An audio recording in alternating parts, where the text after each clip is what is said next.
जी कैफेट आज के लेक्चर का आगाज करते हैं। लेक्चर नंबर हमारा 2। कल के लेक्चर में ओरिएंटेशन थी हमारी, हमने प्लानिंग शेयर की कि किस तरीके से हम पूरे सेशन में इस सब्जेक्ट को लेके चलेंगे। आपने घर जाके जो पेज मैंने माइंड मैप दिया था कल के लेक्चर का, वो आपने घर जाके देखा है? ठीक है, हाँ जी, घर जाके देखा होगा, आपने कुछ पढ़ा होगा। चलिए ठीक है। अच्छा, अब उसमें मैंने आपको बताया था कि हमारा जो ये सेशन होगा, इसमें सिर्फ हम बेसिक जो फीचर्स होते हैं एक क्लास के या टीचिंग के, सिर्फ वो यूज़ नहीं करेंगे, बल्कि कुछ एडवांस फीचर्स को भी यूज़ करेंगे। यानी सिर्फ हमारे वीडियो लेक्चर्स नहीं होंगे, सिर्फ नोट्स वगैरह नहीं होंगे, बल्कि हम कुछ एडिशनल प्रीमियम रिसोर्सेज भी आपके साथ शेयर करेंगे। तो उसमें से एक रिसोर्स था मेंटीमीटर का, शायद कल आपने नाम सुना हो मेरे मुंह से। हाँ जी, ये बेसिकली है क्या, इसके बारे में आपको थोड़ा सा गाइड कर दूं। ये है एक छोटा सा टेस्टिंग सिस्टम जिसमें इमीडिएटली आपके कंसेप्ट्स टेस्ट हो जाते हैं। इससे टीचर को भी अंदाजा हो जाता है कि मैंने पूरे 1 घंटे में जो कुछ बच्चों को पढ़ाया है, बच्चे उसमें से कौन कौन सा कंसेप्ट सीख पाए हैं। इसका पूरा बैकएंड पे ना स्टैटिस्टिक्स मेंटेन हो रही होती है, जो आपके साथ डेफिनेटली कुछ शेयर की जाएगी, कुछ शेयर नहीं की जाएगी। वो फिर मैं घर जाके देख लूंगा कि कौन कौन से क्वेश्चन में आपकी परफॉर्मेंस अच्छी थी, किन क्वेश्चन में परफॉर्मेंस वीक थी। कल के लेक्चर के स्टार्ट में या फिर किसी जगह पे मैं उन कंसेप्ट को जो वीक थे उनको हम रिवाइज कर लेंगे। ये एक तरह से आपका फीडबैक जो है वो पहुंच जाता है और आपकी भी टेस्टिंग हो जाती है कि आपने क्लास में बैठ के जितने भी अहम कंसेप्ट्स थे, मेन कंसेप्ट्स थे, उनको सीख लिया कि नहीं सीख लिया। ठीक है, इसका तरीकाकार क्या होगा ये सुन लीजिए। पहली चीज, ये क्लास में ही आपका क्विज हुआ करेगा और हम कोशिश करेंगे डेली क्लास के एंड पे ये क्विज हुआ करे। अच्छा, ये क्विज फिलहाल ऑनलाइन वाले स्टूडेंट्स के लिए अवेलेबल नहीं है, यानी ऑनलाइन वाले स्टूडेंट्स पार्टिसिपेट नहीं कर सकते। ये क्विज सिर्फ लाइव सेशन में ही कंडक्ट किया जा सकता है। यानी अभी अगर कंडक्ट हो रहा है, अगर आप इसी सिस्टम को 2 या 3 दिन के बाद यूज करने की कोशिश करेंगे तो ये अवेलेबल नहीं होगा। लेकिन ऑनलाइन वालों के लिए बाद में मैं इसको अवेलेबल करवा दूंगा। ठीक है, अभी फिलहाल आप लोगों के लिए ये ऑनलाइन वाले जो स्टूडेंट्स हैं उनके लिए अवेलेबल नहीं होगा। लेकिन ऑनलाइन वाले स्टूडेंट्स भी इस सिस्टम को नोट कर लें, इसमें जो कंसेप्ट डिस्कस होंगे उनको सीख लें, ताकि बाद में जब उनके लिए अवेलेबल किया जाए तो उन्हें कोई प्रॉब्लम ना हो इसको यूज करने में। इसको यूज कैसे करना है सुन। इसके लिए आपके पास 2 चीजें होनी चाहिए, एक स्मार्टफोन होना चाहिए और दूसरा इंटरनेट का पैकेज होना चाहिए कोई ना कोई। क्लास में कितने ऐसे स्टूडेंट्स हैं जिनके पास इस वक्त ये दोनों चीजें मौजूद हैं? दोनों चीजें मौजूद, चलिए ठीक है। और हाइब्रिड में भी जिन स्टूडेंट्स के पास ये दोनों चीजें मौजूद हैं वो अब स्मार्टफोन अपने, अब मोबाइल अपने सामने रखें।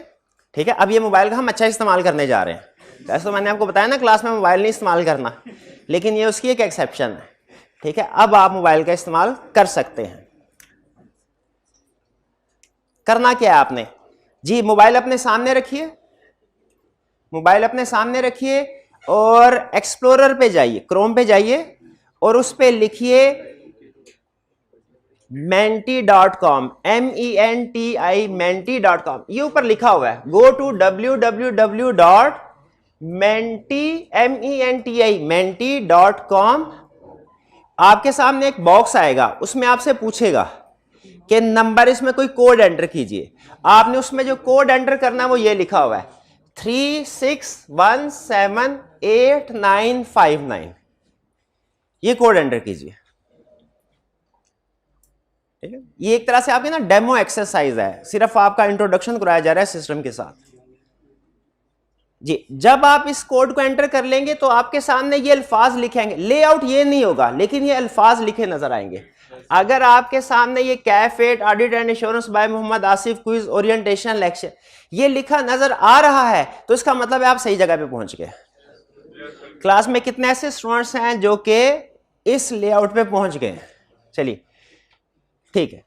अच्छा, अब इसके बाद करना क्या है, इसमें 1 बाय 1 कुछ क्वेश्चंस आएंगे, आपने उनका आंसर देना है। ठीक है, जैसे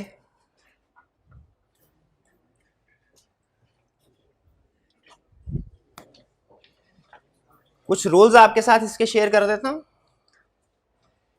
ये स्टेप आपने कर लिया हुआ है। ठीक है, menti.com पे आप आ गए और आपने कोड को भी एंटर कर लिया है। इसके बाद नेक्स्ट, इसमें कुछ क्वेश्चंस होंगे, क्वेश्चंस कमोबेश 10 हुआ करेंगे, यानी कभी 8 हो सकता है, कभी 8 हो, कभी हो सकता है 12 और तकरीबन 10 क्वेश्चंस हुआ करेंगे। आपने क्वेश्चंस का आंसर करना है। इसमें मार्क्स होंगे दो चीजों के, यानी आपके जो मार्क्स कैलकुलेट किए जाएंगे वो दो चीजों के होंगे। एक ये कि आपका आंसर करेक्ट था कि नहीं, और दूसरा आपका आंसर क्विक था कि नहीं। यानी अगर क्लास के आंसर्स करेक्ट हुए तो स्टिल सिस्टम रैंकिंग करेगा नंबर 1, नंबर 2, नंबर 3 की। किस बेस पे रैंकिंग करेगा? इस बेस के किसने जल्दी आंसर दिया। फिर नेक्स्ट, जो जितना जल्दी आंसर देगा, टाइम होगा 30 सेकंड्स होंगे तकरीबन हर क्वेश्चन, आपने 30 सेकंड करना होगा। जो 5 सेकंड में आंसर कर देगा उसके मार्क्स ज्यादा होंगे, जो 20 सेकंड में आंसर करेगा उसके मार्क्स कम होंगे।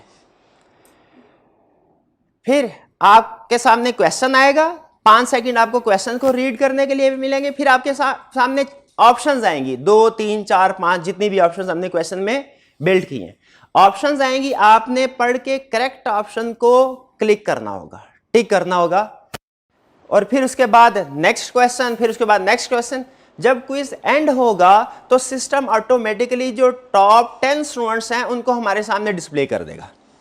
ठीक है। अच्छा, आपने इसमें दरमियान में एक जगह पे ना, क्विज के स्टार्ट में आपसे अपना नाम पूछेगा, आपका नाम पूछेगा, जो भी आपने सिस्टम में पार्टिसिपेशन के लिए एंटर करना है। आपने उसमें अपना आईडी एंटर कीजिए, कोशिश कीजिए कि अपना जो आईडी है, जो भी आपको आपका CRN नंबर वगैरह है, जी बिल्कुल, उसको एंटर कीजिए। जी, सिस्टम समझ गए आप? अच्छा, इसमें एक प्रॉब्लम हो सकती है, क्योंकि टेक्नोलॉजी को हम यूज कर रहे हैं और आपको पता है ये डिपेंडेंट है इंटरनेट के ऊपर, तो सम टाइम इंटरनेट की स्पीड कम ज्यादा होने की वजह से हो सकता है आपका रिस्पांस डिले हो। तो यहां हो सकता है कोई आप थोड़ा आंसर का आप क्लिक तो करें, लेकिन 30 सेकंड गुजर जाएं, टाइमली बेसिस के ऊपर वो आप उसको अपना आंसर जो है सबमिट ना करवा सके। अगर ऐसा होता है, आपका कोई क्वेश्चन गलत हो जाता है, सबमिट नहीं होता, आपने परेशान नहीं होना, क्योंकि असल मकसद इस क्विज का है लर्निंग और करना कि आपने चीजें सीख ली है कि नहीं सीख ली। ठीक है, तो एक दो क्वेश्चन अगर स्किप हो जाए तो उसमें कोई प्रॉब्लम नहीं है। स्टार्ट करें जी। चलिए, एहतियातन मैं अपने वाला नेट कनेक्ट कर लेता हूं।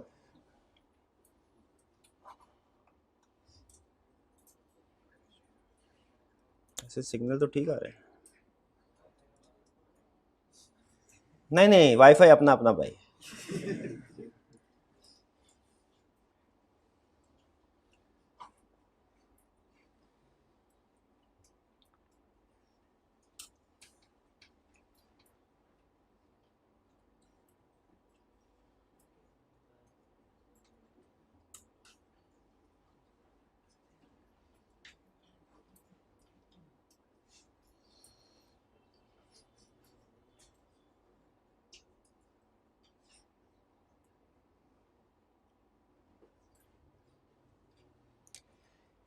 जी, तो सिस्टम के मुताबिक इस वक्त हमारे पास 96 पार्टिसिपेंट्स हैं। भाई हाइब्रिड में देखिएगा, हाइब्रिड के स्टूडेंट्स को समझ आ गया सिस्टम, और क्या वो भी पार्टिसिपेट कर रहे हैं? जरा पूछ लीजिएगा। स्टार्ट करें जी, तैयार है? चलिए, पहला क्वेश्चन, ये सिर्फ डेमो है, ठीक है, इसमें प्राइज नहीं मिलेगा आपको। जी, क्वालिफिकेशन क्या आपके टीचर की? कल हमने डिस्कस किया था ना ओरिएंटेशन में इस बात को। जी, कैफ क्वालिफाइड है, चार्टर्ड अकाउंटेंट है, या CA फाइनलिस्ट है जी, या मैट्रिक पास? वैसे मैट्रिक पास मैं हूं जी। अच्छा, आपने अपनी ऑप्शन सबमिट करवा दी है ना, उसने बता दिया कि ऑप्शन सबमिट करवा दी। अब जब टाइम अप होगा ना, इसके बाद आपके सामने आपका रिजल्ट,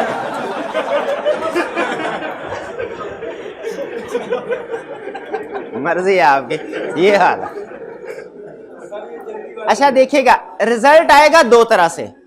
एक रिजल्ट आएगा आपको अपने मोबाइल की स्क्रीन पे, एक रिजल्ट आएगा आपके सामने प्रोजेक्टर की स्क्रीन पे। दोनों में लेकिन आपके मोबाइल की स्क्रीन पे जो रिजल्ट है वो सिर्फ आपका है, यानी आपने जो आंसर दिया है इंडिविजुअल, वो सही है कि गलत, और जो सामने रिजल्ट है वो कलेक्टिवली पूरी क्लास का है।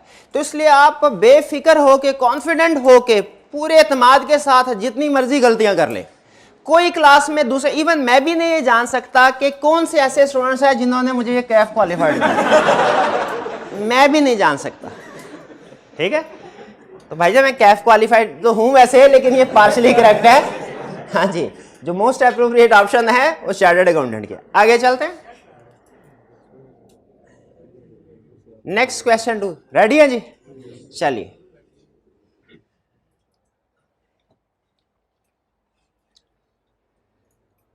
Audit, what is the difference between audit and accounting? क्या फर्क है? पहली option, in audit calculator is not used, in accounting we use calculator. क्या ये फर्क है? ऑडिट इन्वॉल्व जजमेंट, ठीक है, आंसर डिपेंड्स ऑन जजमेंट, ठीक है। फिर there are standards for accounting but not for auditing. जी नहीं, याद रखिए, अकाउंटिंग के भी स्टैंडर्ड्स हैं, ऑडिटिंग के भी स्टैंडर्ड्स हैं। कैलकुलेटर काउंटिंग के पेपर में भी आपने लेके जाना है, ऑडिट के पेपर में भी लेके जाना है। ऑडिट के पेपर में भी कैलकुलेशन यूज होती हैं, किस पर्पस के लिए होंगी वो बाद में बताऊंगा, लेकिन याद रखिए ऑडिटर भी कैलकुलेटर को यूज करते हैं। हाँ, जो ज्यादा बड़ा फर्क है अकाउंटिंग और ऑडिट में वो ये कि अकाउंटिंग में नॉर्मली ज्यादा सिग्निफिकेंट जजमेंट्स नहीं होती, जबकि ऑडिट में सिग्निफिकेंट जजमेंट्स होती हैं। अच्छा, इससे एक कंसेप्ट निकाल के आपको बताऊं। कंसेप्ट ये है कि अकाउंटिंग में आप जो अटेम्प्ट करते हैं ना आंसर, वो या तो सही होता है या गलत। अगर आंसर 7000 आया तो सबका ठीक, अगर 7000 नहीं आया तो गलत, ऐसा ही होता है ना। ऑडिट में ऐसे नहीं होता। ऑडिट में एक ही सिचुएशन के different solution, different answer possible हैं। ये एक अहम डिफरेंस है, ये ध्यान में रखिएगा। आप अक्सर कहेंगे सर मैंने जो लिखा है वो किताब के साथ मैच नहीं करता, वो आईकैप के सॉल्यूशन के साथ मैच नहीं करता। तो याद रखें, ऑडिट में काउंटिंग में आंसर डिफरेंट हो ना, तो इसका मोस्ट प्रोबेबली मतलब यही है आंसर गलत है आपका, अगर डिफरेंट हो जैसे सॉल्यूशन से। लेकिन अगर ऑडिट में आंसर डिफरेंट हो ना, तो इसका लाजमी मतलब हो सकता है गलत भी हो, लेकिन यह भी हो सकता है जजमेंटल डिफरेंस हो और वो डिफरेंट जो है वो भी ठीक हो। वो भी ये ध्यान में रखिएगा। ऑडिट में जजमेंट्स इन्वॉल्व होती हैं, काउंटिंग में जजमेंट्स इन्वॉल्व नहीं। जजमेंट का मतलब समझ आ रहा है ना?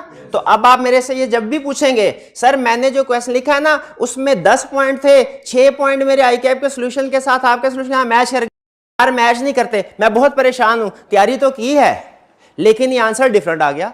तो भाई जितनी ज्यादा आपकी तैयारी होगी ना, आंसर उतना ही ज्यादा डिफरेंट होगा। जितनी ज्यादा, भाई ये क्या बात हुई, ये क्या अजीब सी बात है ना। जितनी ज्यादा तैयारी होगी आंसर, क्यों भला? क्योंकि उतना ही आपका नॉलेज ज्यादा है, आप ज्यादा जजमेंट अप्लाई कर रहे होंगे। आप कहेंगे अच्छा ये सिचुएशन है, इधर से ये रास्ता निकलता है, तो इधर से ये रास्ता भी तो निकल सकता है, इधर से ये रास्ता भी तो निकल सकता है। ठीक है, ये चीज आहिस्ता आहिस्ता आपको समझ आएगी। फिलहाल ये बात समझ आ गई जो काउंटिंग ऑर्डर में फर्क बताए। चलिए आगे चलते हैं, next question. Why students fail in audit more than in counting? बताया था ना कल, ऑडिट इज मोर डिफिकल्ट, यहाँ की ऑडिट इज लेस प्रैक्टिस्ड। अच्छा, ये तो आपको बताया था ना कल कि ऑडिट में स्टूडेंट ज्यादा फेल होते हैं काउंटिंग की निस्बत। लेटेस्ट टाइम का रिजल्ट उठा के देख लें एफर्ट 2 और ऑडिट का, तो क्या वजह है दोनों में? ऑडिट ज्यादा डिफिकल्ट है, मुझे लगता है ऑडिट ज्यादा डिफिकल्ट है। नहीं, ज्यादा डिफिकल्ट नहीं है, बल्कि मॉडरेट है। क्या रीजन है? लेस प्रैक्टिस, प्रैक्टिस कम करते हैं, लिखते नहीं है, लिखते नहीं है जितना काउंटिंग को लिखते हैं। मुश्किल चीज की प्रैक्टिस करें ना वो भी आसान हो जाती है, और अगर मॉडरेट चीज की प्रैक्टिस ना करें वो भी मुश्किल हो जाती है। चले, ये तो समझ आ गई आपको, अच्छी बात है। आगे चलते हैं, question 4। Should we use mobile during lecture? General rule? Yes, it increases efficiency through multitasking. Lecture भी सुन रहे होंगे, साथ में कुछ और काम भी कर सकते हैं। No, it causes distraction. बताया था ना, कौन सी डिवाइस है जो सबसे ज्यादा डिस्ट्रैक्शन कॉज करती है? मोबाइल है, ठीक है। और हम वो काम जो सबसे ज्यादा फोकस होकर करना चाहिए वो उस डिवाइस पे करते हैं।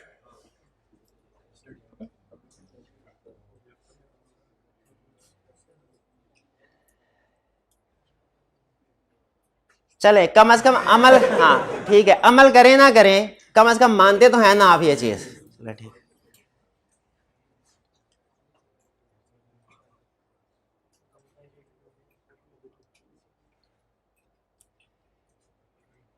If you can afford to pay fee, why should you not use free lectures on YouTube?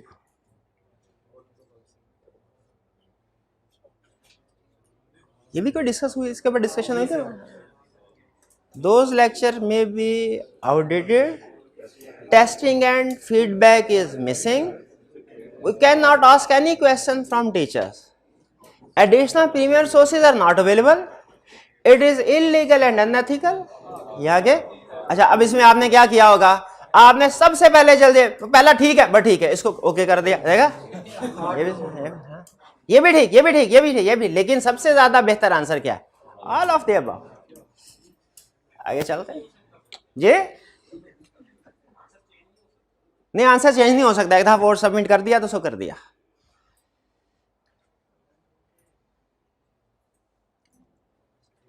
How much study time is sufficient to pass the audit exam?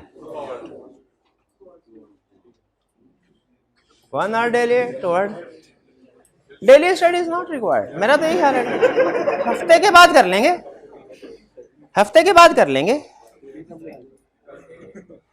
सारा हफ्ते का करते हैं ना ऐसे। नहीं आप ये नहीं कर, बस सर जल्दी से जल्दी सिलेबस कंप्लीट करें, आखिरी महीने में सारा हम रिवाइज कर लेंगे, अभी रिवीजन नहीं करनी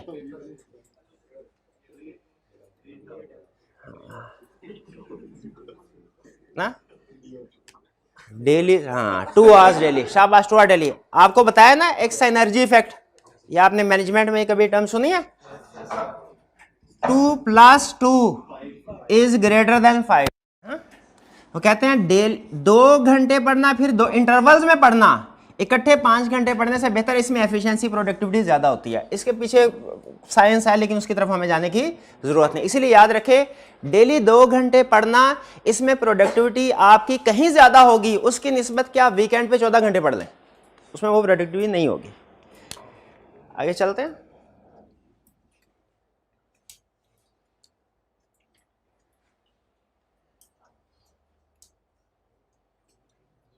Should we practice audit questions in writing? No. It is not a paper of counting. Counting का पेपर थोड़ी है कि रिटन प्रैक्टिस करेंगे। Yes.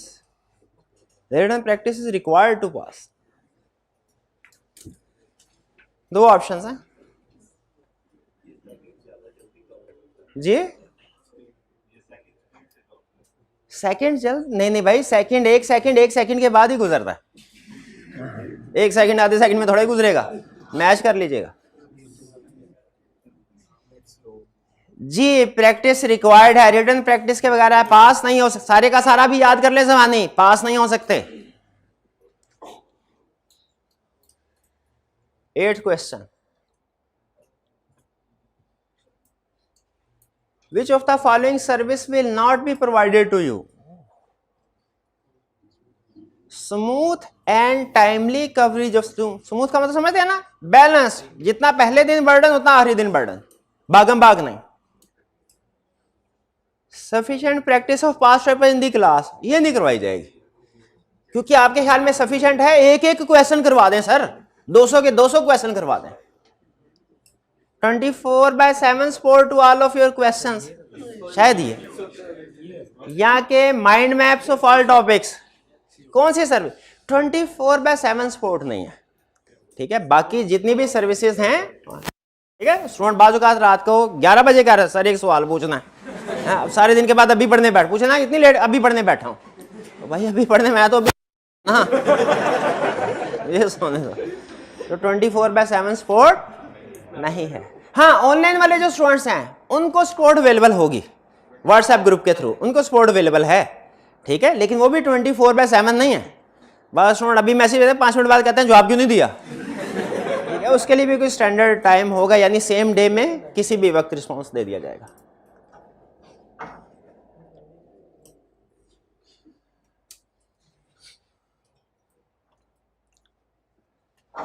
Which set of books you should use?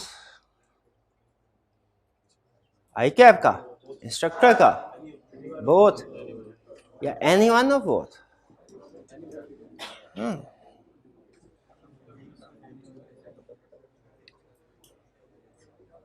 जी, कौन सा करना चाहिए?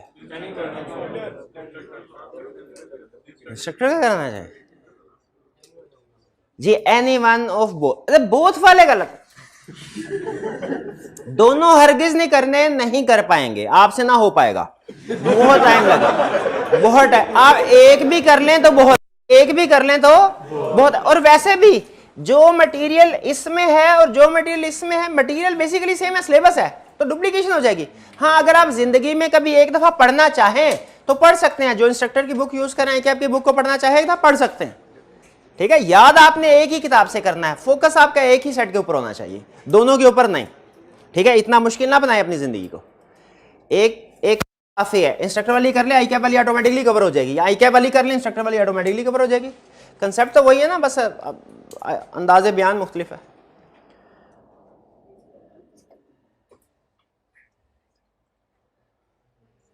When will syllabus complete?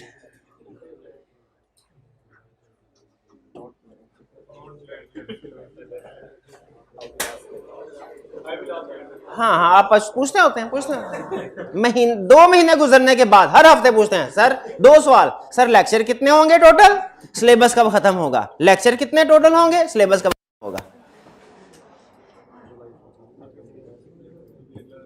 तो बताइए 30 अगस्त को पेपर से पहले पहले 30 जुलाई होना भी 30 जुलाई को चाहिए ना, ठीक है। हाँ, इससे लेट होगा अगर तो आपके पास रिवीजन के लिए टाइम कम होगा, और अगर इससे जल्दी खत्म होगा तो रिस्क है क्या कि मैंने भागम भाग कर दिया, मैंने कुछ पास्ट पेपर्स की आपको प्रैक्टिस नहीं करवाई, कुछ कंसेप्ट्स हो सकता है कि जल्दी जल्दी करवा दी, रिस्क। अच्छा, मैं कह रहा हूं रिस्क है, ये नहीं कह रहा कि एक्चुअली ऐसे होगा, रिस्क है, चांस है, ठीक है। चलिए, बिल्कुल 30 जुलाई हमने कमिट किया, इंशाल्लाह इसके 1-2 दिन ऊपर नीचे हो सकते हैं आपको, लेकिन पता है, लेकिन इंशाल्लाह इस डेट पे सिलेबस हमारा कंप्लीट होगा। 10 क्वेश्चन हमारे हो गए। अब आपके सामने आएगा रिजल्ट, तो आपने बताना है कि कौन से स्टूडेंट जो हैं वो 751, कौन है 751? आपके मोबाइल पे भी आ रहा है, हाइब्रिड में देखे 751 हाइब्रिड में बैठा होगा, कोई है क्लास में 751? आप है? शाबाश, दिखाएं मोबाइल पे, एविडेंस दिखाएं, एविडेंस दिखाएं। हम किसी की एज ऑडिटर, एज प्रोफेशन, हम किसी की भी बात पे यकीन नहीं करते जब तक कि हमें सबूत ना दिखाए। सबूत दिखाएं भाई। 751, शाबाश, बिल्कुल ठीक है, फर्स्ट पोजीशन। सेकंड पे थे 1268, नहीं सॉरी 120083। 120083 कौन है? 12 कौन था? 12 नहीं, ये है, ये मैं सही बोल रहा हूँ। हाँ 12, अच्छा हाइब्रिड में है, उनको शाबाश दे दिया, शाबाश शाबाश। और 126608 थर्ड पे, शाबाश। ये इसी तरह आपके मोबाइल पे भी उसने आपको आपका नंबर बताया होगा, ठीक है। आपकी भाई कौन सी पोजीशन है? आपकी कौन सी पोजीशन है? 88, 88 पोजीशन, शाबाश, अच्छी बात है। सुपर 90 में आपका नाम शामिल है।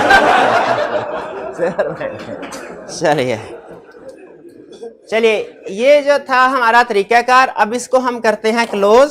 हो सकता है थोड़ी देर के बाद हम फिर इसकी तरफ वापस आए। अब चलते हैं हम लेक्चर की तरफ। टाइम बताइएगा मेरे भाई। 9:45, यानी 45 मिनट है हमारे पास। नहीं, हमारे लेक्चर शुरू हुआ था 9:45 पे, तो अभी कितना टाइम है? 45 मिनट है हमारे पास। ठीक है 45 मिनट बहुत है, ठीक है जी। आगे चलें। आपने कोई क्वेश्चन अगर पूछना हो तो पूछ लीजिए। कोई क्वेश्चन नहीं पूछना आपने, पूछेंगे नहीं तो सीखेंगे कैसे? चलें कोई बात नहीं, अभी तो हमने कोई कंसेप्ट डिस्कस किया जी। डेली क्वेश्चन इसी तरह के होंगे, यही नहीं होंगे, नहीं क्लास के एंड पे होंगे। ये मेरा प्लान है, मैं क्लास के एंड पे इंशाल्लाह। ये तो सिर्फ आपको डेमो देना था इसलिए हमने स्टार्ट में करवा दिया, वरना ये क्लास के एंड पे हुआ करें, क्योंकि जो मैंने आपको पढ़ाया है वही चेक करूंगा ना। तो पढ़ाया भी है नहीं, चेक पहले थोड़ी कर सकता हूं, ठीक है, वो तो क्लास के एंड में चेक करूंगा। और आज अगर हम टाइम पे ये कंप्लीट हो जाते हैं कंसेप्ट हमारे, तो फिर इसके बाद आज के लेक्चर का भी वो क्विज तैयार है, वो फिर हम एंड पे कंडक्ट करवाएंगे। स्टार्ट करते हैं हम।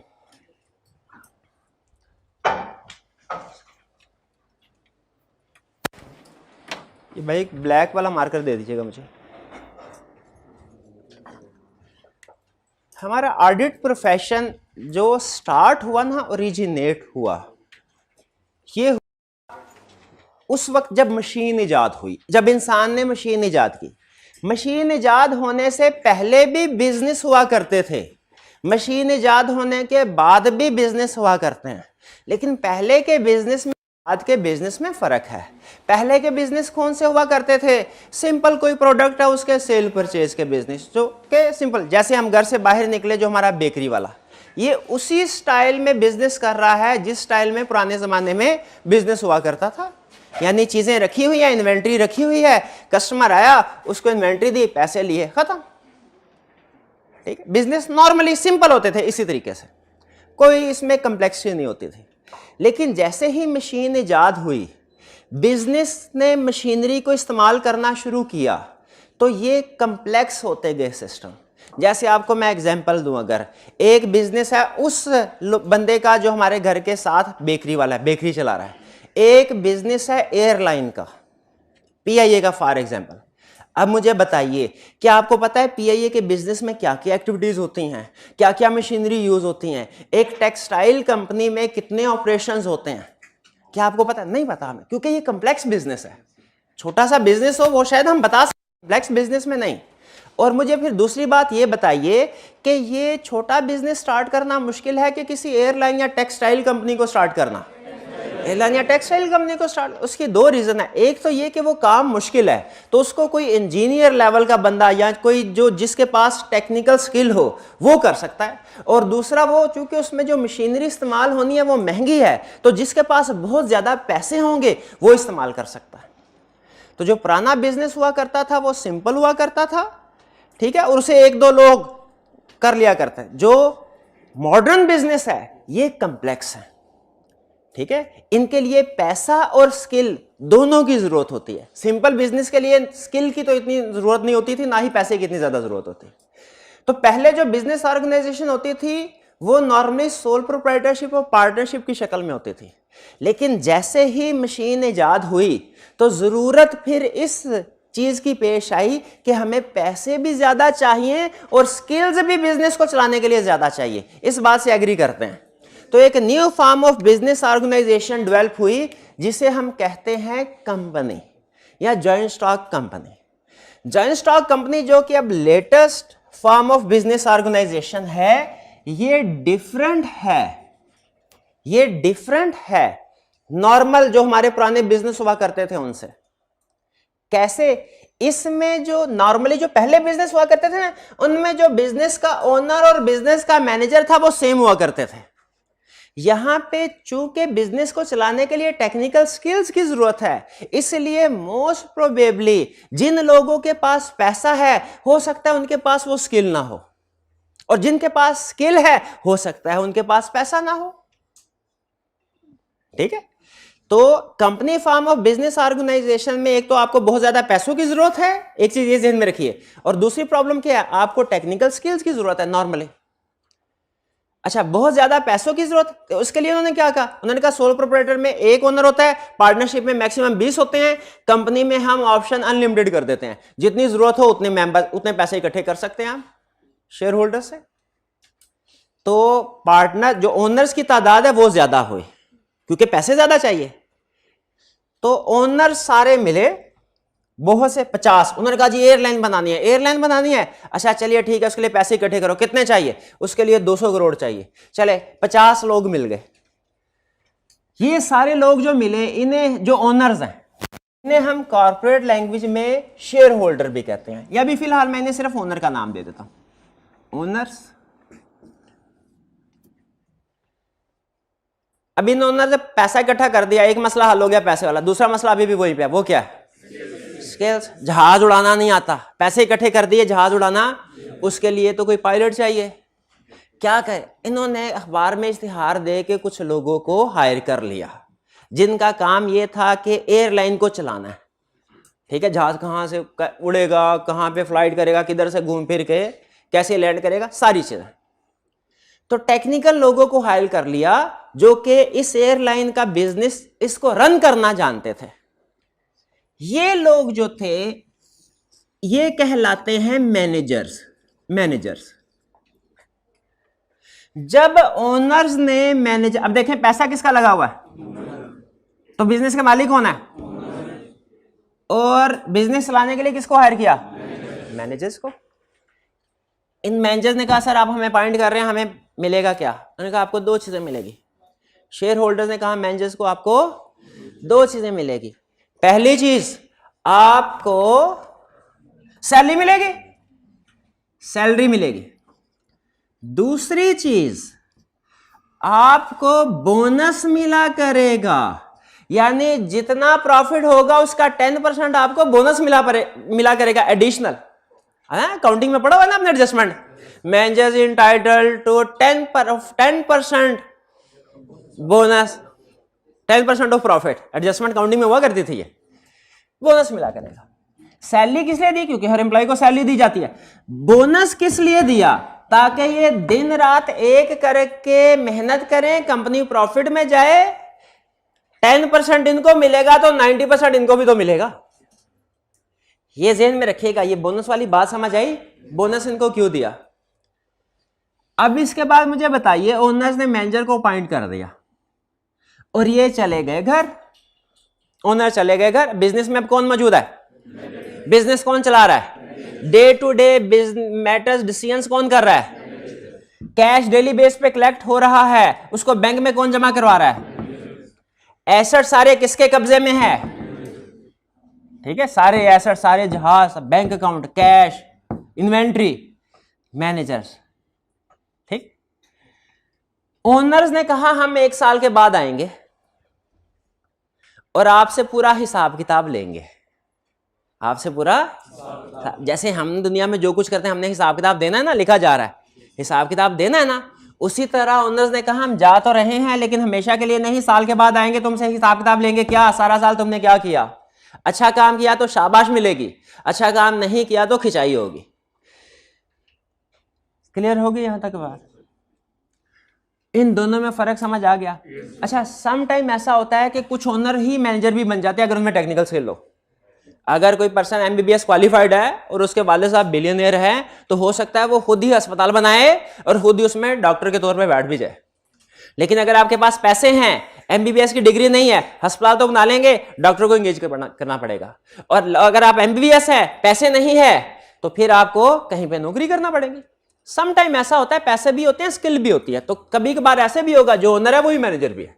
अभी फिलहाल हम उसको साइड पे कर रहे हैं, दोनों को। सब्जेक्ट की ओरिजिनेशन बता रहा हूं आपको, सब्जेक्ट ओरिजिनेट कैसे हुआ, ठीक है। टाइम मेरे भाई घड़ी का,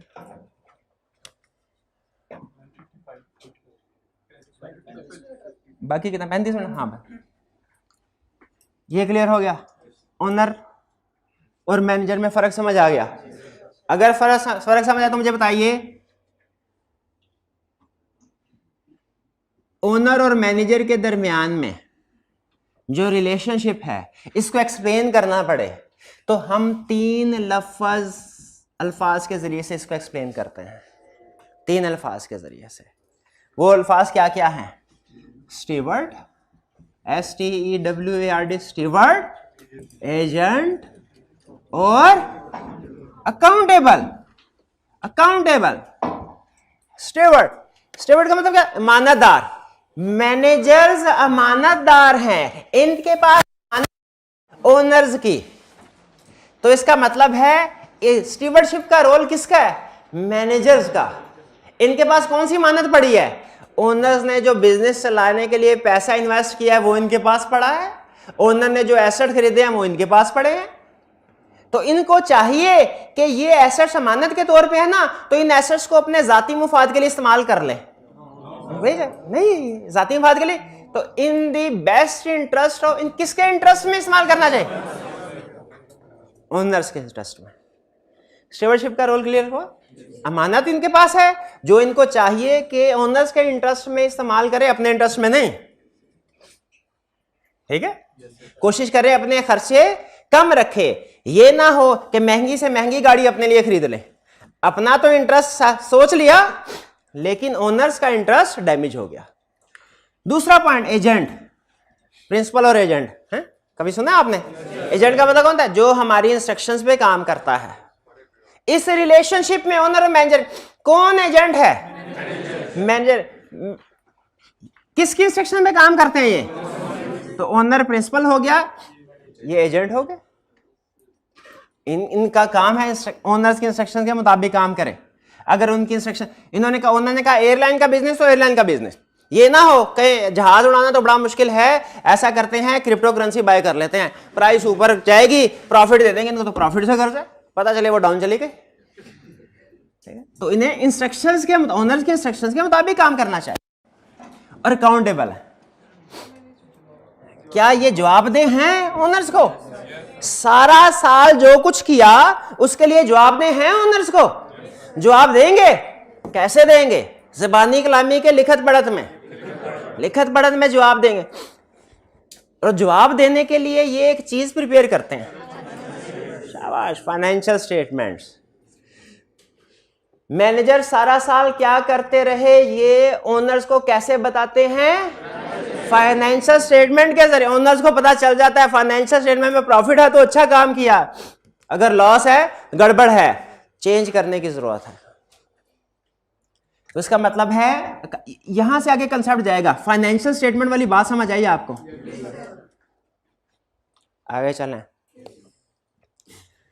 मैनेजर्स को भी पता है कि सारा साल जो मर्जी करते रहें, कौन सा ओनर्स ने आके देखना है, उन्होंने हमारी फाइनेंशियल स्टेटमेंट से ही अंदाजा लगाना है। तो फाइनेंशियल स्टेटमेंट एक क्रिटिकल डॉक्यूमेंट है, इसकी बेस पे फैसला होगा सारा साल मैनेजमेंट क्या करती रही है। ठीक है? अच्छा, फाइनेंशियल स्टेटमेंट्स कौन बनाएगा? किसके लिए? ओनर्स ने इसको देख के कोई फैसला करना है कि मैनेजमेंट सही काम करती रही है कि नहीं। सही काम करती रही है, प्रॉफिट है तो बोनस मिले, अगर सही काम नहीं करती रही, इनकी खिंचाई की जाए और चेंज करने की जरूरत है तो चेंज कर लिया जाए। ये काम करना है फाइनेंशियल। यहीं पे ट्विस्ट आता है कहानी में, जिसकी वजह से हमारा प्रोफेशन इजाद हुआ। ओनर्स की कोशिश है कि इन्हें मैनेजमेंट की परफॉर्मेंस का, जो मैनेजमेंट सारा साल करती रही है, उसका ट्रू एंड फेयर व्यू मिले। क्या मिले? ट्रू एंड फेयर व्यू मिले। क्या मिले? ट्रू एंड फेयर व्यू मिले। ट्रू एंड फेयर व्यू का मतलब क्या है? यानी प्रॉफिट है तो पता चले प्रॉफिट है, लॉस है तो पता चले लॉस है। लेकिन मैनेजमेंट ये चाहती है कि इनकी परफॉर्मेंस का बेस्ट व्यू ओनर्स को मिले। बेस्ट व्यू का मतलब क्या है? अच्छा, बेहतरीन, यानी अगर लॉस है तो पता चले प्रॉफिट है, प्रॉफिट है तो पता चले ज्यादा से ज्यादा है। ये true and fair view, best view में फर्क समझ आया? देखिए, आप अगर मैनेजमेंट हो तो ये सोचेंगे ना, और अगर ओनर हो तो फिर भी ओनर भी अपने पॉइंट ऑफ व्यू से सही true and fair view demand कर रहे हैं। मैनेजमेंट भी चाहती है, डंडी मार सकती है मैनेजमेंट। अच्छा, मैनेजमेंट क्यों बेस्ट व्यू प्रेजेंट करना चाहती है? इसलिए कि एक है इंसेंटिव, एक है थ्रेट, प्रेशर। इंसेंटिव क्या है? बोनस मिलेगा। प्रेशर क्या है? तो निकाल ना दे। इसीलिए मैनेजमेंट चाहती है कि बेस्ट व्यू प्रेजेंट हो। ऐसा एग्री? अच्छा, मुझे ये बताइए, अगर आप मैनेजमेंट में शामिल, देखें, चोरी से किसी को रोकना हो ना तो चोर बन के सोचना पड़ता है। आप अगर मैनेजमेंट हो तो बताइए, बेस्ट व्यू प्रेजेंट करना है। सारा साल आपने काम किया, प्रॉफिट नहीं, लॉस हुआ, आप चाहते हैं बेस्ट व्यू जाए, यानी प्रॉफिट जाए। क्या करेंगे? क्या करेंगे? कैसे बेस्ट व्यू प्रेजेंट करेंगे? फाइनेंशियल स्टेटमेंट में गड़बड़ करेंगे? गड़बड़ करने का तरीकाकार सुन लें। इनकम और एसेट्स को करना है ओवरस्टेट, एसेट्स और लायबिलिटीज को करना है अंडरस्टेट। फिर सुन ले, बेस्ट व्यू कैसे प्रेजेंट होता है फाइनेंशियल स्टेटमेंट का? इनकम और एसेट्स को करना है ओवरस्टेट और एक्सपेंसेस और लायबिलिटीज को करना है अंडरस्टेट। पहले भी यही बोला था, पहले आगे पे कोई बात नहीं, वो असल में ना वो डेबिट क्रेडिट का रूल मेरे ज़हन में आ गया। तो बताइए हमने फाइनेंशियल स्टेटमेंट में हेर फेर करना है तो कैसे करना है? जो अच्छी वाली चीजें हैं इनकम और एसेट्स इनको करना है ओवरस्टेट, और जो बुरी वाली चीजें हैं एक्सपेंसेस और लायबिलिटी इनको करना है अंडरस्टेट। कोई एग्जांपल दीजिए कैसे हम ये काम कर सकते हैं? सेल्स को फेक सेल रिकॉर्ड कर लें, कोई जेन्युइन एक्सपेंस है उसको रिकॉर्ड ही ना करें।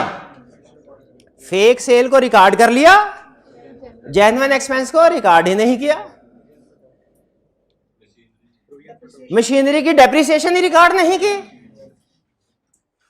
इन्वेंट्री को लोअर ऑफ कॉस्ट और एनआरवी पे रिकॉर्ड देंगे। ये लोअर ऑफ कॉस्ट और एनआरवी पहले सुना हुआ ना? डेटर बैड डेट हुए उसको रिकॉर्ड ही नहीं किया। ठीक है, ये सारे तरीके और भी बड़े तरीके हैं, ऐसा ऐसा सीखेंगे। लेकिन मुझे ये बताइए कि आपको समझ लग गई है कि मैनेजमेंट किस तरीके से हेरफेर कर सकते हैं।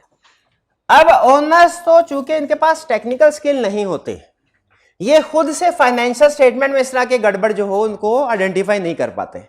इसीलिए ओनर्स क्या करते हैं, उन्होंने एक प्रोफेशनल को एंगेज किया। ये प्रोफेशनल कौन है? ये हम, ये ऑडिटर। ठीक है, ऑडिटर। अब उन्होंने क्या, उन्होंने कहा खबरदार मैनेजमेंट, तुम हमें डायरेक्ट फाइनेंशियल स्टेटमेंट्स ना भिजवाना, पता नहीं तुमने क्या गड़बड़ की होगी इसमें। तुम ऐसे करना कि पहले फाइनेंशियल स्टेटमेंट्स ऑडिटर को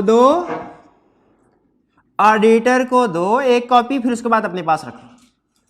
ऑडिटर इस फाइनेंशियल स्टेटमेंट को चेक करे और फिर एक रिपोर्ट बनाए ऑडिटर।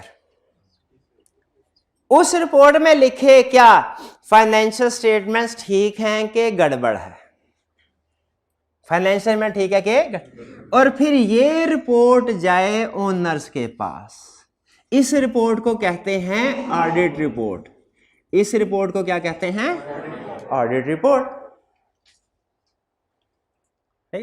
अब मुझे सोच के बताइए, situation number 1, option 1, financial statements बगैर ऑडिट रिपोर्ट के ओनर्स के पास जाएं, क्या ये ज्यादा बेहतर है? या option number 2, financial statements audit report के साथ ओनर्स तक जाएं? साथ होना, क्योंकि जब ऑडिट रिपोर्ट के साथ फाइनेंशियल स्टेटमेंट जाएंगे ना, ओनर्स की रिलायंस बढ़ जाएगी, वो ज्यादा कॉन्फिडेंट होंगे इन फाइनेंशियल स्टेटमेंट के बारे में। ठीक है, इसीलिए अब फाइनेंशियल स्टेटमेंट्स को पहले एक बंदा चेक करता है जिसको कहते हैं ऑडिटर, और फिर वो अपनी रिपोर्ट देता है ओनर्स को। रिपोर्ट जब आती है ना फाइनेंशियल स्टेटमेंट के साथ, तो उनकी रिलायंस बढ़ जाती है, उनका trust financial statement, share holders का फाइनेंशियल स्टेटमेंट पे ट्रस्ट क्या होता है? बढ़ जाता है। यहां तक क्लियर है? अच्छा, मुझे एक चीज बताइए, ऑडिट रिपोर्ट कौन दे रहा है? किसको दे रहा है? ओनर्स को। क्या ऑडिट रिपोर्ट में हमेशा ये लिखा होगा कि फाइनेंशियल स्टेटमेंट ठीक है, या ये भी हो सकता है कि कभी लिखा हो कि फाइनेंशियल स्टेटमेंट में गड़बड़ है? तो इसका मतलब है जो ऑडिट रिपोर्ट है वो दो तरह की होगी, एक होगी अनमोडिफाइड और एक होगी मॉडिफाइड। अनमोडिफाइड रिपोर्ट का मतलब क्या है? जब फाइनेंशियल स्टेटमेंट में सब कुछ ठीक होगा तो ऑडिटर क्या कहेगा? कौन सी रिपोर्ट देगा? अनमोडिफाइड। और जब फाइनेंशियल स्टेटमेंट में कुछ गड़बड़ होगी, मॉडिफाइड रिपोर्ट।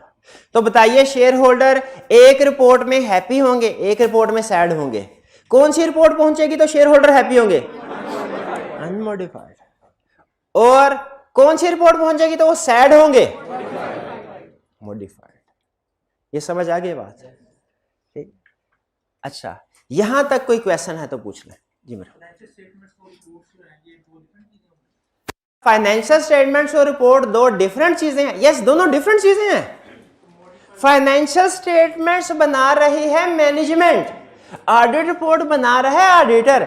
हाँ, ये दोनों इकट्ठी होकर शेयर होल्डर्स के पास, ओनर के पास जा रही हैं, लेकिन ये दोनों चीजें अलग-अलग हैं, अलग-अलग हैं। ये जो मॉडिफाइड है ना, ये रिपोर्ट है, फाइनेंशियल स्टेटमेंट्स नहीं है। फाइनेंशियल स्टेटमेंट्स फाइनेंशियल में तो सही होंगी या गलत होंगी? अगर फाइनेंशियल स्टेटमेंट सही होंगी, कौन सी रिपोर्ट? अनमॉडिफाइड। अगर फाइनेंशियल स्टेटमेंट्स में गड़बड़ होगी, कौन सी रिपोर्ट? फाइनेंशियल स्टेटमेंट गड़बड़ है, कौन सी रिपोर्ट देगा? मॉडिफाइड। भाई यहां तक क्लियर है? अच्छा अब सुनिए, ओनर्स को हम कंपनी फॉर्म ऑफ बिजनेस में कहते हैं शेयर होल्डर्स, शेयर होल्डर्स, और मैनेजर्स को हम डायरेक्टर्स या बोर्ड ऑफ डायरेक्टर। अच्छा दोनों टर्म्स में फर्क है, मैनेजर में या डायरेक्टर्स में फर्क है, लेकिन अभी फिलहाल के लिए दोनों को एक ही टर्म समझे। भाई ये बात समझ आ गई? ठीक है। अच्छा शेयर होल्डर, जब ऑडिटर ने अपनी रिपोर्ट शेयर होल्डर को दी, शेयर होल्डर बहुत खुश हुए। उन्होंने कहा यार जो भी फाइनेंस में गड़बड़ थी मैं तो इस काबिल नहीं था आइडेंटिफाई कर पाता, आप एक्सपर्ट लोग हो, आपने आइडेंटिफाई कर दी, बहुत अच्छा किया। इसने अपने दोस्तों को भी मशवरा देना शुरू कर दिया कि ऑडिट करवाया करो अपनी अपनी कंपनी का ऑडिट। मैनेजमेंट या डायरेक्टर्स जो तुम लोगों के साथ दो नंबरिया करते हैं ना, सारे पकड़े जाते हैं। और जब मैनेजमेंट और डायरेक्टर्स को यह पता चलना शुरू हुआ कि जो गड़बड़ करेंगे ना ऑडिटर आएगा बाद में पकड़ लेगा, तो पता तो फिर भी चल जाएगा, तो हम ये काम ही नहीं करते। बहुत से मैनेजमेंट और डायरेक्टर्स ने जो मिस स्टेटमेंट्स जानबूझ के किया करते थे इनको कम कर दिया, क्योंकि डर पड़ गया ना इनको कि बाद में पकड़े जाएंगे। खत्म किया लेकिन कम कर दिया। भैया क्लियर हो? अच्छा आहिस्ता आहिस्ता फिर दुनिया में इस ऑडिटर की, इस प्रोफेशनल की वाह वाह होने लगी और लोगों ने ज्यादा से ज्यादा ऑडिट करवाना शुरू कर दिया। भाई ये बात समझ आए? अच्छा अब मुझे ये बताइए, ये जो ऑडिटर है ये हीरो है कि विलन है? डिपेंड करता है किसकी आंख से देख रहे हैं। अगर आप मैनेजमेंट की आंख से देखें ये विलन है, अगर शेयर होल्डर्स की आंख से देखें ये, यानी ऑडिट करवाने के एडवांटेजेस हैं। ठीक है भाई यहां तक? आपसे दो तीन छोटे छोटे सवाल पूछ के आगे चलो ताकि तसल्ली हो जाए मुझे आप समझ रहे हैं। पहली चीज, एक ऑडिट में कितनी पार्टीज इन्वॉल्व हैं? तीन। कौन कौन से? शेयर होल्डर्स, डायरेक्टर्स या मैनेजमेंट, ऑडिटर। दूसरा क्वेश्चन, डायरेक्टर्स को या मैनेजमेंट को कौन अपॉइंट करता है? शेयर होल्डर्स या ओनर्स। और ऑडिटर को कौन अपॉइंट करता है? ओनर। इसको भी ओनर अपॉइंट करते हैं, इसको भी ओनर अपॉइंट करते हैं। डायरेक्टर की जिम्मेदारी क्या है मैनेजमेंट की? फाइनेंशियल स्टेटमेंट प्रिपेयर करना। ऑडिटर की जिम्मेदारी क्या है? चेक करके रिपोर्ट देना। अच्छा सिर्फ रिपोर्ट देना नहीं, चेक कर। कुछ ऑडिटर ऐसे होते हैं रियल लाइफ में बैठे बैठे रिपोर्ट दे देते हैं, कोई काम भी नहीं करते, वो गलत करते हैं। पहले चेक करेगा फाइनेंशियल स्टेटमेंट को फिर रिपोर्ट देगा ना, एविडेंस के बगैर तो रिपोर्ट नहीं देनी चाहिए ना। ठीक है, चेक करेगा फिर रिपोर्ट देगा। अच्छा मुझे ये बताइए, ऑडिटर का मैनेजमेंट के साथ रिश्तेदार होना जरूरी है? क्यों? इंडिपेंडेंट होना जरूरी, फिर तो सही चेकिंग कर सकेगा। अगर ऑडिटर और मैनेजमेंट आपस में रिश्तेदार हुए, मिले हुए, तो रिस्क है क्या कि दोनों मिलके शेयर होल्डर को धोखा दे सकते हैं। ये पॉइंट समझ आया? इसीलिए हम कहते हैं auditor should be independent of directors या management. Auditor should be independent of directors या मैनेजमेंट। अच्छा बताइए, ऑडिटर को शेयर होल्डर का रिश्तेदार होना चाहिए कि इससे भी इंडिपेंडेंट होना चाहिए? इससे भी इंडिपेंडेंट होना चाहिए। क्यों? इसलिए कि अगर ऑडिटर शेयर होल्डर का रिश्तेदार होगा तो इनके साथ मिलके कुछ और पार्टीज को धोखा दे सकता है। जैसे ऑडिटर इनके साथ मिलकर शेयर होल्डर को धोखा दे सकता है ना, तो शेयर होल्डर के साथ मिलकर कुछ और पार्टीज को भी धोखा दे सकता है। जैसे किसको? जैसे गवर्नमेंट को टैक्स बचाने में, टैक्स छुपाने में।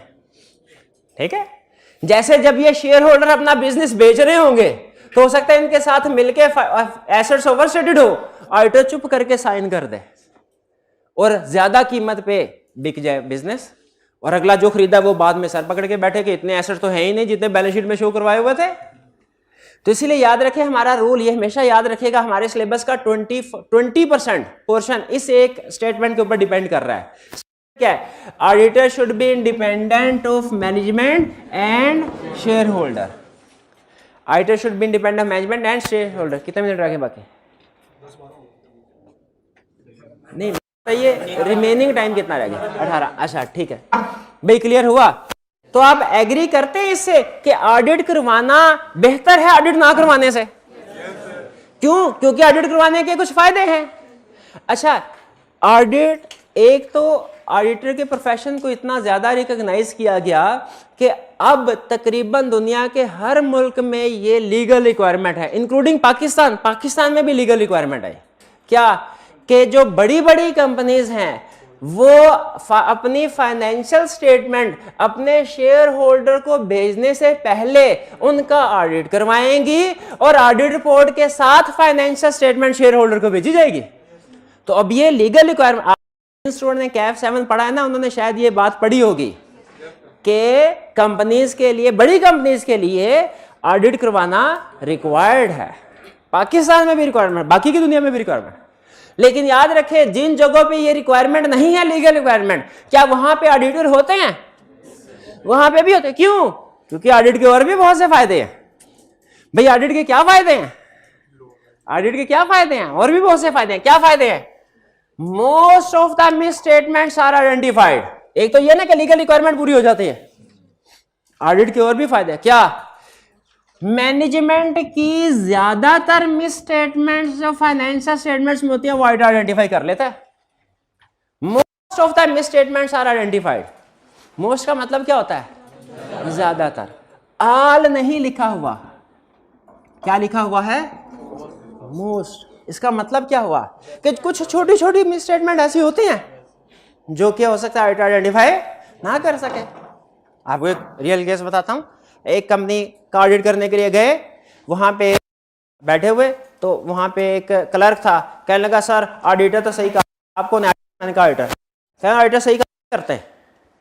मैंने कहा वो कैसे? मैंने कहा सर पिछले साल मैंने एक फ्रॉड किया था, मुझे कोई भी नहीं पकड़ सका। मैंने कहा क्या फ्रॉड किया था? क्या मैंने पेट्रोल भरवाया 100 रुपए का था, मैंने पर्ची 150 की बनाई, 50 रुपए का फ्रॉड किया, आज तक मुझे कोई नहीं पकड़ सका। उस कंपनी का टोटल रेवेन्यू अरबों में था। अब मुझे बताइए, जो ऑडिटर फाइनेंशियल स्टेटमेंट को चेक करने के लिए है वो 2-2 रुपए, 10-10 रुपए, 50-50 रुपए ये ट्रांजैक्शन भी चेक करे, ठीक है, कि वो अरबों वाली कंपनी है, उसमें करोड़ों और लाखों के ट्रांजैक्शन चेक करें, हजारों में गड़बड़ भी हुई तो कोई बात नहीं, ये अनइम्पोर्टेंट है। भाई है कि नहीं? भी एग्री करते हैं इस बात से? कभी ऐसा हुआ आप किसी स्टोर में गए, 1000 रुपया दिया, उसके बाद कुछ सामान खरीदा, बाकी बचे 868 रुपए, आपने 500 का नोट देखा है कि नहीं? आपने 3 नोट 100 के देखे हैं कि नहीं? फिर आपने 50 का नोट देखा, फिर 10, फिर उसके बाद कुछ सिक्के थे, लेकिन सिक्के गिने बगैर जेब में रख लिए। कभी ऐसे हुआ आपके साथ? ऐसे होता है। क्यों? सिक्कों में भी तो ऊंच नीच हो सकता है, 1-2 रुपए कम हो, लेकिन आपने कभी भी बड़ी बड़ी अमाउंट्स आप काउंट कर लेते हैं, उनको चेक कर लेते हैं, ठीक है कि नहीं? छोटी छोटी अमाउंट्स में फर्क आप कहते हैं क्या टाइम लगाना, 1-2 रुपया ऊपर नीचे भी हुआ तो खैर है। एग्जैक्टली उसी तरह बड़ा बिजनेसमैन, बड़ा इन्वेस्टर सोच रहा होता है। वो कहता है अगर कंपनी करोड़ों की है ना, उसमें करोड़ों की ट्रांजैक्शन चेक करो, लाखों की चेक करो, हजारों या सैकड़ों की ट्रांजैक्शन 2-4 ऊंच नीच हो भी जाए तो कोई प्रॉब्लम नहीं है। इसलिए हम भी उनके माइंडसेट के मुताबिक काम करते हैं। Auditor most of the miss statements को आइडेंटिफाई करता है, ऑल मिस स्टेटमेंट्स को नहीं। ये जहन में रखिए, हमारी जिम्मेदारी नहीं है। अगर कभी कोई आप कलर ऑडिटर सही काम नहीं करते, क्यों? मैंने 250 का जो है फ्रॉड किया, मुझे कोई नहीं पकड़ सका, हम कहेंगे शाबाश भाई, तुम पे भी शाबाश, तुम्हारे फ्रॉड पे भी शाबाश। ये 250 हमारे लिए अहम नहीं है। हमारे लिए अहम क्या है? हजारों लोग। वो किसी बंदे ने कहा, एक डायलॉग मूवी में था, कहता है हीरो का कारोबार करने वाले लकड़ी के डब्बों की परवाह नहीं करते। भाई एग्री करते हैं इस रूल से? जो हीरो का कारोबार करे, लकड़ी के डब्बे परवाह करनी चाहिए? नहीं करनी चाहिए।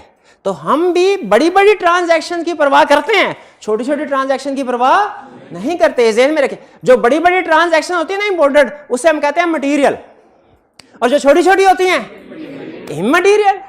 तो हमने मटेरियल ट्रांजैक्शन पे फोकस करना है, इमटेरियल पे फोकस, ठीक है? तो most of the misstatement, यानी material misstatements are identified, immaterial misstatements are not. ये पहला समझ आया पॉइंट, फायदा।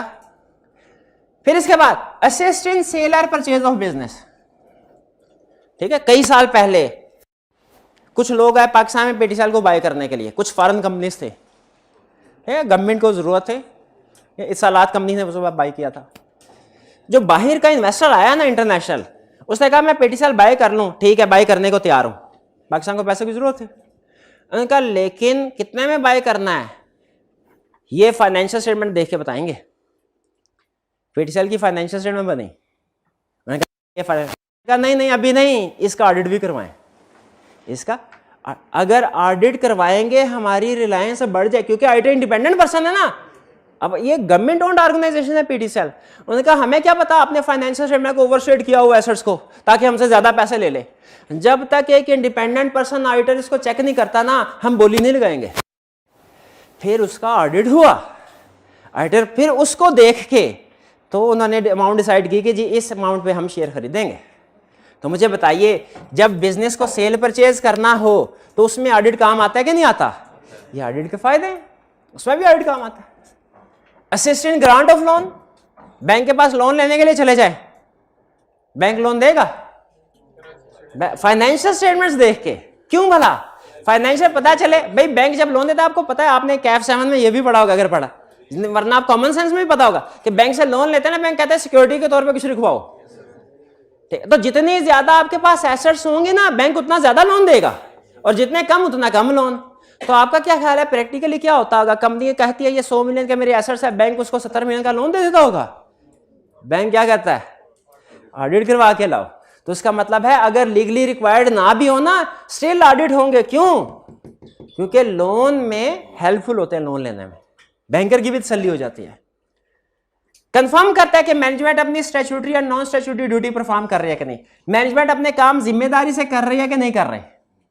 अगर कहीं पे गड़बड़ हो, फॉर एग्जांपल कोई बड़ा फ्रॉड हो, बड़ा फ्रॉड कह रहा हूं, छोटा नहीं कर रहा, और ऑडिटर आइडेंटिफाई कर ले, तो पता चल जाता है मैनेजमेंट अपनी ड्यूटी सही तरीके से परफॉर्म नहीं कर रहे।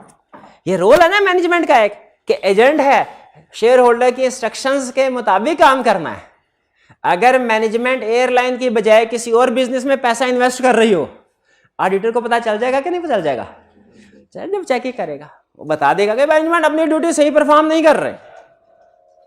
ठीक। और last, identify weakness internal control में वीकनेसेस आइडेंटिफाई हो जाती है। क्या आइडेंटिफाई हो जाता है? ये क्या पढ़े हमने? किसके? ऑडिट के। मुझे बताइए यहां पे थोड़ी देर रुक के, क्या आपको ये पता चल गया ऑडिट में कितनी पार्टीज हैं, वो कैसे एक दूसरे से कनेक्टेड हैं, ये पता चल गया? ठीक है। अच्छा, क्या ये पता चल गया कि ज्यादातर कंट्रीज में ऑडिट रिक्वायर्ड बाय लॉ है? जब ऑडिट रिक्वायर्ड बाय लॉ हो, जो चीज भी रिक्वायर्ड बाय लॉ हो ना, उसे कहते हैं स्टैट्यूटरी, और जो नॉट रिक्वायर्ड बाय लॉ हो, नॉन स्टैट्यूटरी। मुझे बताइए, ऑडिट इसलिए तो करवाए जाते हैं, स्टैट्यूटरी ऑडिट तो करवाए जाते हैं दुनिया में, क्या दुनिया में नॉन स्टैट्यूटरी ऑडिट करवाया जाता है? क्यों करवाए जाते हैं नॉन स्टैट्यूटरी ऑडिट? जैसे सोल प्रोप्राइटरशिप है, ऑडिट रिक्वायर्ड बाय लॉ नहीं है। पार्टनरशिप है, ऑडिट रिक्वायर्ड बाय लॉ नहीं है। एनजीओज वगैरह है, audit required by law normally नहीं है। कंपनीज के केस में, बड़ी company, audit required by law है। तो याद रखिए, ऑडिट इस वजह से भी करवाए जाते हैं क्योंकि रिक्वायर्ड बाय लॉ है, लेकिन रिक्वायर्ड बाय लॉ ना हो फिर भी करवाए जाते हैं। ये बेनिफिट्स है। कुछ को समझ आई? अब इसमें एक लफ्ज मैं आपको नहीं समझा रहा, क्या भला? जो आपको समझ नहीं आया, कौन सा लफ्ज समझ नहीं आया भला? Internal control. शाबाश। इसको ना अगर फुड़काना है ना, तो 1-2 मिनट में मैं फुड़का सकता हूं, लेकिन अगर समझाना है तो ये पूरा डायग्राम खोल के एक एक लफ्ज के साथ आपको एक्सप्लेन करना पड़ेगा। फिर कल पे रख ले, ठीक है जी। चलिए, मुझे ये बताइए, ये क्लियर हो गया आपको? अच्छा, अब ऐसा करते हैं, मैं ये तसल्ली करने के लिए, कितना टाइम रह गया मेरे भाई? 10 मिनट है, बिल्कुल शाबाश जी। ये तसल्ली करने के लिए ऑन करवा दीजिए।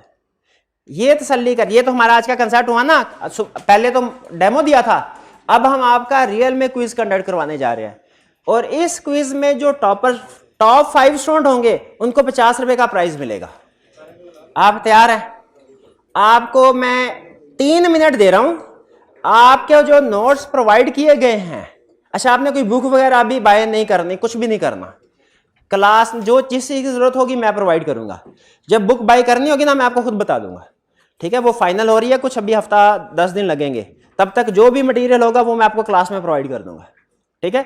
आपको भी मटेरियल प्रोवाइड किया गया होगा, बुक चैप्टर्स में कुछ कंसेप्ट्स होंगे, उसमें लर्निंग ऑब्जेक्टिव 1 देखें, जो ये वाला कंसेप्ट है ना, हमने अभी पढ़ा है, आपने उसको रीड करना, आपके पास 3 मिनट है, जितना पढ़ सकते हैं इसको पढ़ लें, 3 मिनट के बाद इसी में से क्विज होगा।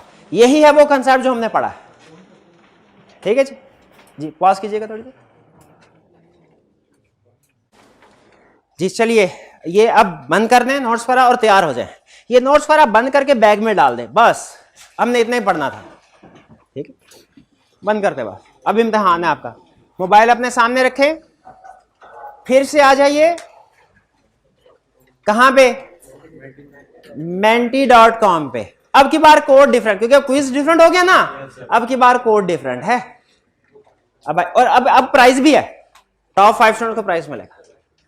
आपने जाना है menti.com पे, MENTI, और कोड एंटर करना है अब की बार 16800620 16800620 जी। ये कोड एंटर कीजिए, शाबाश, जल्दी से शाबाश शाबाश।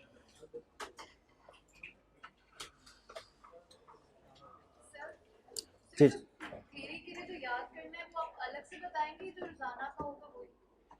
जी, जो आपने याद करना है, आपको माइंड मैप आज के लेक्चर का मिला है, इसमें से जो कुछ आपने पढ़ा है वो आपने याद करना, वही है चीज जो आपकी याद करने वाली है। वैसे तो ऑफिशियली आपने याद रखे, जो आपको नोट्स प्रोवाइड किए गए ना, ऑफिशियली आपने ये सब याद करने हैं। ठीक है, नोट्स में जितने भी कंसेप्ट्स हैं वो आपने याद करना है। लेकिन आहिस्ता आहिस्ता जैसे जैसे आप ऑडिट सीखते जाएंगे ना, आप कहेंगे सर मेन कंसेप्ट हमें पता चल जाए ना, तो उसको एक्सप्लेन कैसे करना है वो हम खुद ही लिख लेंगे। आप हमें ना सिर्फ टू दी पॉइंट बातें बताया करें। तो आपको जो माइंड मैप दिया गया ना लेक्चर का, उसमें है टू दी पॉइंट बात। आपको जो नोट्स में चीजें मिलेगी वो वही चीजें हैं एक्सप्लेनेशन के साथ। तो आप याद कीजिए, मेरी सजेशन क्या है, आप याद कीजिए माइंड मैप से और पढ़िए लेक्चर वो बुक को भी, नोट्स को भी, ताकि एग्जाम में जब वो आपसे क्वेश्चन पूछे ना ज्यादा मार्क्स के साथ, तो आपने क्या एक्सप्लेनेशन में लिखना है वो आपको पता हो। वो कैसे पता होगा भला? नोट से। तो बेसिकली यूं समझ लीजिए कि mind map is equal to summary of notes to be memorized, जो आपने याद करें। पूरे के पूरे नोट्स मेमोराइज करना ना हर स्टूडेंट के बस की बात नहीं होती। कुछ स्टूडेंट कर लेते हैं, कुछ नहीं करते। कहते हैं सर हमें वो चीज बताइए जो हम याद करनी है सर। ठीक है, तो अगर आप सारी की सारी चीज, आपका रटा इतना अच्छा है कि आप सारी बुक को याद कर सकते हैं, तो आप माइंड मैप की आपको जरूरत नहीं है, आप सिर्फ नोट्स पे जाइए। लेकिन अगर आपको रटा लगाने में कोई प्रॉब्लम, आप चाहते हैं रटा लगाए तो सही, लेकिन कम से कम, तो फिर आपने याद करना है माइंड मैप से, लेकिन बुक को रीड जरूर कर लेना है, वरना क्वेश्चन आपको आधे नंबर मिलेंगे, क्योंकि एक्सप्लेनेशन बुक में मौजूद है। ये बात समझ आ गई? चलिए, अच्छा अब आते हैं हम, जी जी, ऑडिट। ये देखें किस कंपनी के लिए रिक्वायर्ड है, ये सीला का टॉपिक है, हम उसको अभी डिस्कस नहीं करते। अभी सिर्फ इतना ध्यान में रखें, बड़ी कंपनीज के लिए ऑडिट रिक्वायर्ड। ये आगे चल के हम पढ़ेंगे, एक चैप्टर में डिस्कशन आएगी, वहां पे इसको डिटेल डिस्कस करेंगे। चलिए अब मुझे बताइए, क्या आप आगे हैं? आपके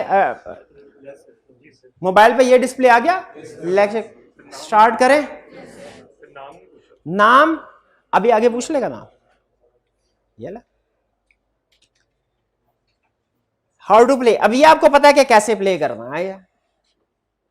menti.com पे जाना है आपने, जो कोड ऊपर लिखा हुआ है 16800620, इसको एंटर करना। एंड इसके बाद 9 क्वेश्चंस होंगे, मेरा ख्याल 9 क्वेश्चन आए हैं शायद, एक दो, मेरा ख्याल एक दो ज्यादा होंगे, बाद में मैंने ऐड किए थे, 11 होंगे शायद। Faster question, more points. You will be given reading time, सबसे पहले क्वेश्चन आएगा 5 सेकंड रीडिंग टाइम, फिर उसके बाद ऑप्शंस आएंगी, जल्दी ऑप्शन सेलेक्ट करेंगे, सही हुई तो ज्यादा मार्क्स मिलेंगे, गलत हुई तो 0 मार्क्स। एंड पे टॉप 5 स्टूडेंट्स को 50 रुपीज का प्राइज मिलेगा। जी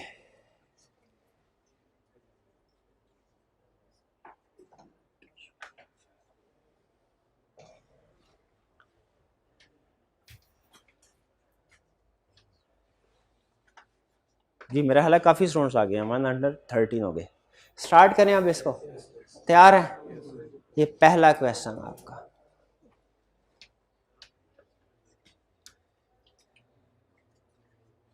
how many parties are involve in an audit?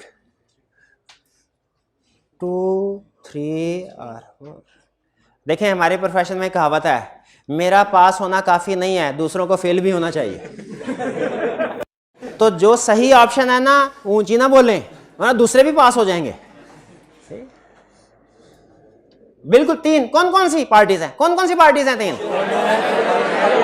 Audit, share holder, management और ऑडिटर। शाबाश।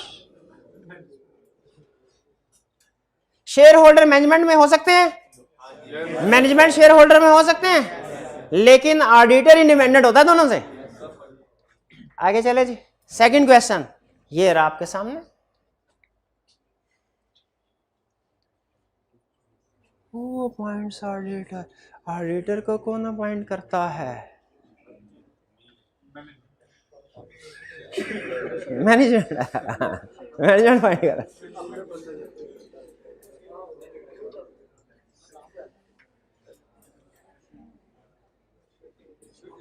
जी भाई जरा हाइब्रिड में देख के आएगा, डिस्प्ले हो ठीक है।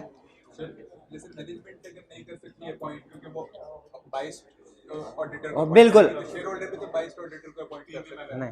देखिए शेयर होल्डर्स अपॉइंट करेंगे, मैनेजमेंट अपॉइंट नहीं, क्योंकि पैसा शेयर होल्डर का लगा हुआ है ना, उनका राइट है कि वो इंडिपेंडेंट पर्सन को चेकिंग के लिए अपॉइंट करे। मैनेजमेंट तो अपनी पसंद के बंदे को ही अपॉइंट कर लेगी जो उनके हक की बात करेगा। शाबाश, ये कंसेप्ट भी ठीक। आगे चल रहे हैं।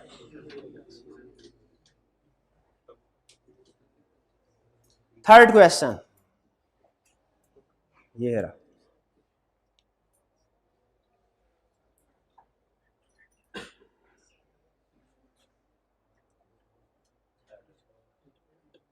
नहीं आ जाएगा बेफिक्र है।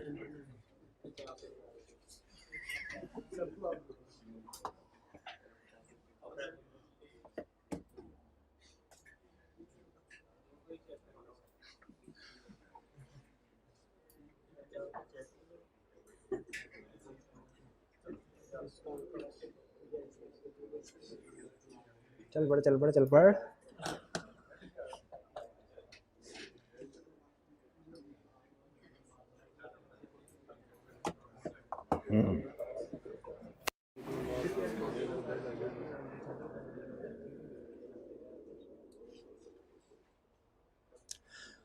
What is responsibility of auditor?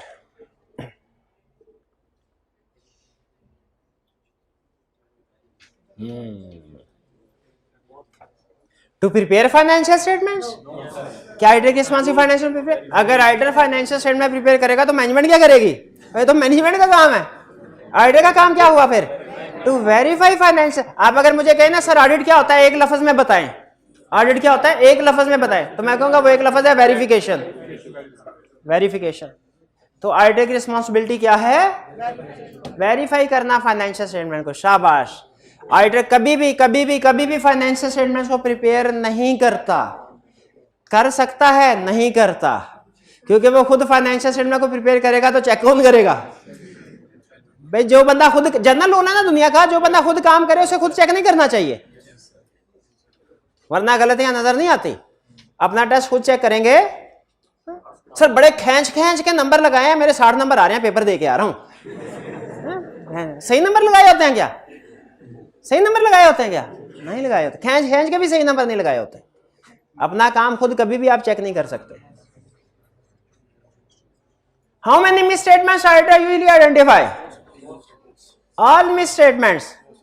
यहां के most miss statements. Most miss statement को हम क्या कहते हैं? मटेरियल मिस, यानी बड़ी मिस स्टेटमेंट आइडेंटिफाई कर लेता है। ये तो सबने आंसर कर दिया फटाफट। शाबाश, बिल्कुल ठीक है। नेक्स्ट,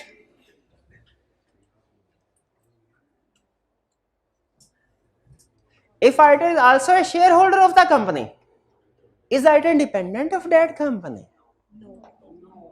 अगर ऑडिटर शेयर होल्डर भी हो तो क्या कबाहत है? वो इंडिपेंडेंट नहीं है।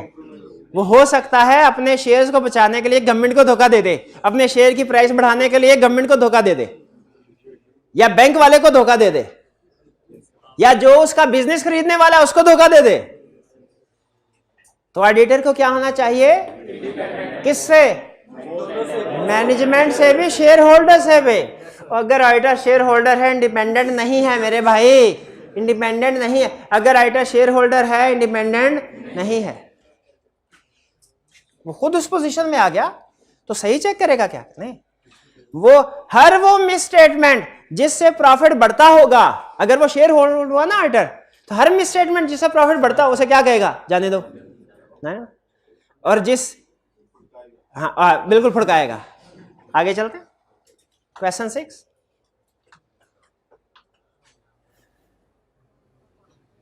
If wife of auditor is chief executive in company, is auditor independent of that company? Independent नहीं है, पक्की बात है। हाँ, अब एग्जाम में आ गया if spouse of auditor is chief executive, तो स्टूडेंट कहने सर ये तो आउट ऑफ सिलेबस क्वेश्चन आ गया है, ये तो आपने पढ़ाया ही नहीं, आपने तो वाइफ वाला क्वेश्चन कराया, स्पाउस वाला तो कराया ही नहीं। भाई ये इंग्लिश का मसला है, ये ऑडिट का मसला नहीं, ये मेरी गलती थी क्या? ये इंग्लिश की गलती थी आपकी। तो ऑडिटर इंडिपेंडेंट है क्या? नहीं इंडिपेंडेंट, नहीं इंडिपेंडेंट।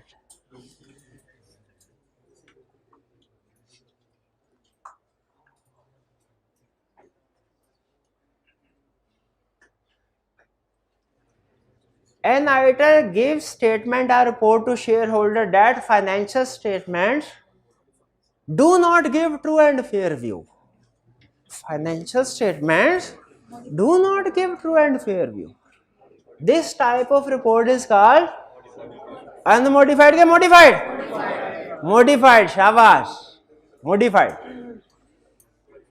ठीक है।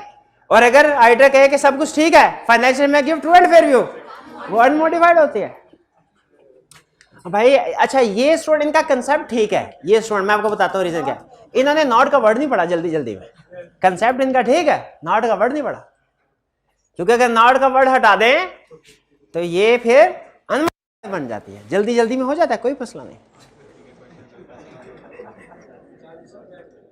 40 रुपए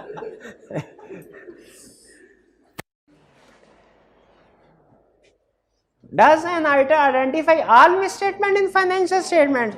Yes. नहीं तो ऑडिटर का तो काम ही है फाइनेंशियल में चेक करना, वो ऑडिटर इसीलिए तो आता है फाइनेंशियल चेक करने के लिए, तो वो सारी मिसस्टेटमेंट आइडेंटिफाई नहीं करेगा क्या?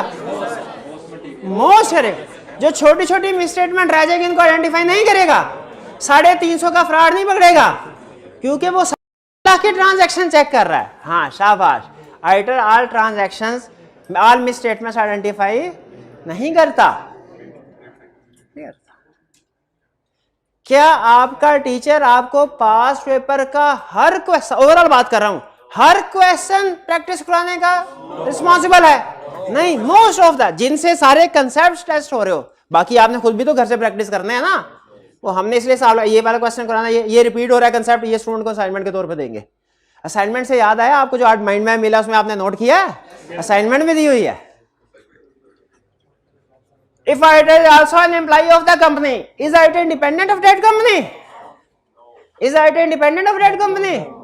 जो कंपनी का एम्प्लॉय हो इंडिपेंडेंट नहीं है, तो नहीं, जाहिर है नहीं है। मॉडिफाइड रिपोर्ट देगा, उसे कहेगा टर्मिनेशन, भाग जाओ, हमारे एम्प्लॉय हो के हमारे खिलाफ बात करते हैं, मैनेजमेंट यही कहेगी ना, टर्मिनेशन लेटर दे देगी उसको। ठीक, नो, इंडिपेंडेंट नहीं है। ले जी, आखिरी क्वेश्चन है, second last question. Profit of A company, अच्छा मैं रूल बता दूं, हमारे रूल बनाया हुआ है, प्रॉफिट का 5% मटेरियल होता है, 5% या उससे ज्यादा, प्रॉफिट के 5% से नीचे होना तो इमटेरियल होता है। ये रूल बताया आपको जल्दी जल्दी। प्रॉफिट 1 मिलियन है यानी 10 लाख है, पैटी कैश 100 रुपए से गड़बड़ है, क्या ये मटेरियल है? कैसे पता चला भला? 10 मिलियन का 5% कैलकुलेट किया आपने, आपको पता चला ये तो कम है। मटीरियलिटी का फार्मूला क्या है? 5%। ये लिख लीजिए, घर जाके लिख लीजिएगा, ये इमटेरियल है। लेकिन मटीरियलिटी कैलकुलेट करने के लिए तो कैलकुलेटर की जरूरत पड़ेगी, 5% ऑफ प्रॉफिट। तो ये तो ऑडिट का पेपर है, इसमें कैलकुलेटर यूज होता है? ये तो ऑडिट का पेपर में, इसमें लिखत पढ़त होती है, रिटर्न फॉर्म में क्वेश्चन बिल्कुल करने होते हैं। कैलकुलेटर अपने सामने रखने, हो सकता है अगला क्वेश्चन भी कैलकुलेशन वाला आ जाए। चलें जी आखिरी क्वेश्चन की तरफ। ये ले क्वेश्चन 11, आखिरी question. Profit of a company is ₹1 million. There is understatement of bad debt by ₹200,000. Is it material? कैसे पता चला मटेरियल है? हाँ, प्रॉफिट का 5%, 1 मिलियन का 5% कैलकुलेट किया, फिर देखा ये अमाउंट उससे कम है कि ज्यादा है। कम है तो इमटेरियल, ज्यादा है तो मटेरियल।